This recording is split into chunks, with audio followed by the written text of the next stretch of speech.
विमला कहाँ है? आज आई नहीं काम पर। नेहा, ये तो मेरी बेटी है। तुम यहाँ क्या कर रही हो? तुम्हें तो अपने मम्मी पापा के साथ होना चाहिए ना। मेम साहब क्या हुआ? और आप यहाँ? मैं तो आपके घर आ ही रही थी। आप किसको अपनी बेटी कह रही थी? ये बच्ची यहाँ कैसे आई? अरे मेम साहब, जब ये मेरी बेटी है तो मेरे पास ही रहेगी ना। क्या तुम्हारी बेटी है? क्या बकवास कर रही हो तुम? ये मेरी बेटी है। बेटा, तुमने मुझे पहचाना नहीं, मैं तुम्हारी माँ हूँ। अरे आप अचानक से आकर मेरी बेटी को अपनी बेटी कह रही है? बेटा, तुम्हारे मम्मा पापा कहाँ हैं? और तुम यहाँ कैसे पहुँची?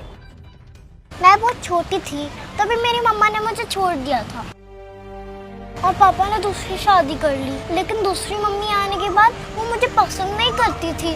कहती है कि मैं उसके और पापा के बीच में आती हूँ। इसलिए एक दिन पापा ने मुझे मंदिर के बाहर छोड़ दिया। मैंने उनका बहुत देर तक इंतजार करा लेकिन वो मुझे लेने नहीं आई। पर बेटा, तुम यहाँ कैसे पहुँची? कौन लाया तुम्हें यहाँ? मेरे पति शाम को ये मंदिर के बाहर मिली थी,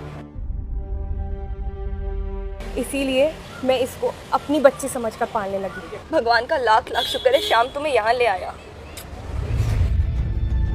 देखो ना तकदीर कैसी है, मेरी बेटी अब तक तुम्हारे ही पास थी। क्या इत्तेफाक है। हाँ, तब से मैं इनके साथ ही रहती हूँ। तुम्हारे पापा ने मुझे धोखा दिया और दूसरी शादी कर ली और कोर्ट ने भी तुम्हारी कस्टडी उन्हीं को दे दी। उसके बाद उन्होंने कभी भी मुझे तुमसे मिलने ही नहीं दिया। मुझे तो पता भी नहीं था कि उन्होंने तुम्हारे साथ ये सब किया है बेटा। लेकिन अब मैं तुम्हें यहाँ नहीं रहने दूंगी, तुम मेरे साथ चलोगी अपनी माँ के साथ। हाँ मेम साहब, ले जाइए इसे। इस बच्ची ने बहुत दुख देखे हैं, अब जाकर इसको अपनी माँ मिली है। अब आप इसे कोई दुख मत दीजिएगा। तुम्हारा बहुत बहुत शुक्रिया कि तुमने मेरी बच्ची का इतना ध्यान रखा।